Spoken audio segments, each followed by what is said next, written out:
ජීවිතයක් ගොඩාක් ලස්සන කරගන්න හේතු වෙන දෙයක් පින්වතුනි. ඔබට හිතුවිල්ලක් ඇති කරගන්න පුළුවන් නම් මං හිතන දේවලුත් බාහිරට පේන්න පුළුවන් කියලා. මං හිතන දේවල් මගේ හිත ඇතුලේ තියෙන දේවල් බාහිරට පේනවා කියන හිතුවිල්ල ඇති කරගත්තොත් ඒ කෙනාට ලස්සන ජීවිතයක් ගොඩනගා ගන්න පුළුවන්. බුදුරජාණන් වහන්සේ දේශනා කළා යම්කිසි කෙනෙක් නිතර කල්පනා කරනවා නම් මගේ හිත දකින අය මේ ලෝකේ ජීවත් වෙනවා. මගේ හිත දකින මුනිවරු, මගේ හිත දකින දෙවිවරු මේ ලෝකේ ජීවත් වෙනවා. ඒ අය මගේ හිත දකිනකොට මං මගේ හිත කැතට තියාගෙන හිටියොත් ඒ අය මං ගැන මොනවා හිතයිද?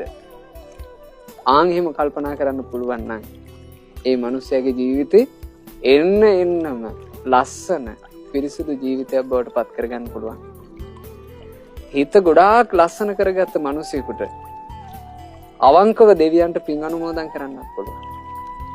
මම මේ විදිහට ගුණධර්ම දියුණු කරපු කෙනෙක්, මේ විදිහට පින් රැස් කරන කෙනෙක්. මගේ මේ පින දෙවියෝ සතුටින් අනුමෝදන් වෙත්වා කියලා. මොකද දෙවිවරුන්ට හොරට පින් අනුමෝදන් කරන්න බෑ. දෙවිවරු මේ මිනිස්යාගේ හිත ඊට සුවසේ දකින්න. මගේ හිතත් අනිත් අයට පේනවා කියන හිතුවිල්ල තුලින් අපිට අපේ ජීවිතේ ගොඩාක් ලස්සන කරගන්න අවස්ථාව ලැබෙනවා. ඒ නිසා ඇති කරගන්න පින් හිතුවිල්ල. මං හිතන දේවල්, මං හිතින් කල්පනා කරන දේවල් මේ ලෝකේ ජීවත් වෙන දෙවිවරු දකිනවා. මං හිතන දේවල්, මං පතන දේවල්, මගේ කල්පනා හිත දකින්න පුළුවන් මුනිවරුත් දකිනවා.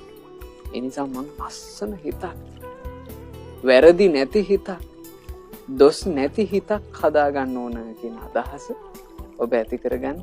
අපි මේ බඳු පින් හිතුවිලි වලින් යුක්තව අපේ ජීවිතේ ගොඩනගා ගන්නට මහන්සි ගන්න පින්වතුනි. බුදු කෙනෙකුගේ සම්බුදු සසුන අපට මුණ ගැහුණු නිසා